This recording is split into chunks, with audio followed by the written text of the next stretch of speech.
It was mainly about technology to start with, actually.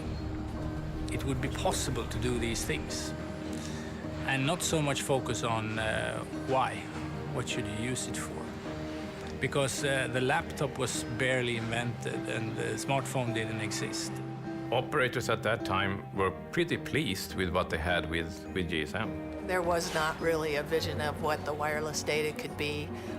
We were still in the process of building out our network, so having consistent capability, consistent access, that we were very focused on voice. The view that data is important has always been there.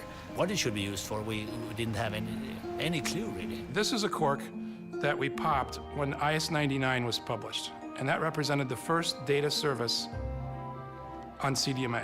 In April of '94, I'm reading on the cork here. When it started what we today maybe call mobile broadband and mobile data, it was when I started working with the 3G standardization, and that was back in fact, in 1991.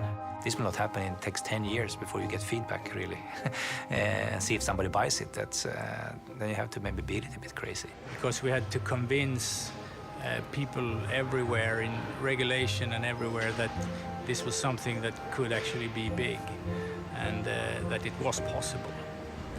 And the more people you got on board, the more momentum you got, and you got an internal momentum, you got an external momentum, and started to build a vision. It was really exciting. The internet came around at that time. Will internet be good enough to build a communication service on, or is, because that was not obvious. Now it sort of sounds like a stupid question. So then, of course, we realized that this is going to be a big thing. You start to realize these amazing capabilities of wireless connectivity that you could never do before, and so that's a very, very exciting time.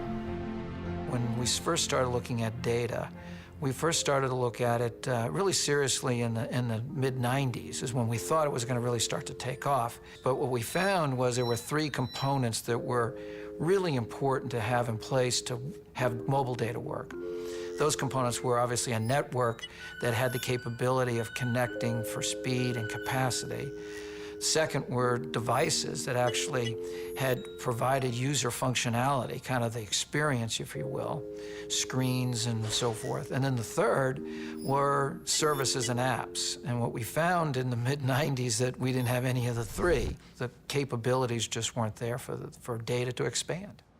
The first time when you really started to talk about mobile broadband was when we started to look at 3G, or IMT 2000, that it was defined by ITU. Somebody said 3G is going to be significant. You're really going to bet on it. And I said, what is it? And they said, girls, games, and gambling. Then everybody spoke about VAP back then. So everybody was talking about it. Everybody was seeing the future in it, but nobody was using it. And there weren't any WAP phones. So the abbreviation was, where are the phones? And nobody could configure their own WAP phone. So of course it was very complicated to use, and that didn't help the matter, but it was the only way to do it with those low data rates.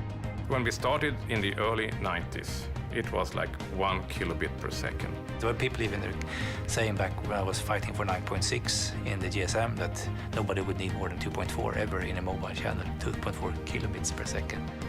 But we always felt that it's never fast enough, it's never fast enough, it's never fast enough. And then you start to understand that nothing's fast enough. You always need to go faster.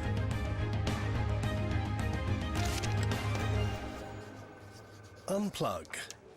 Let's rethink mobile broadband.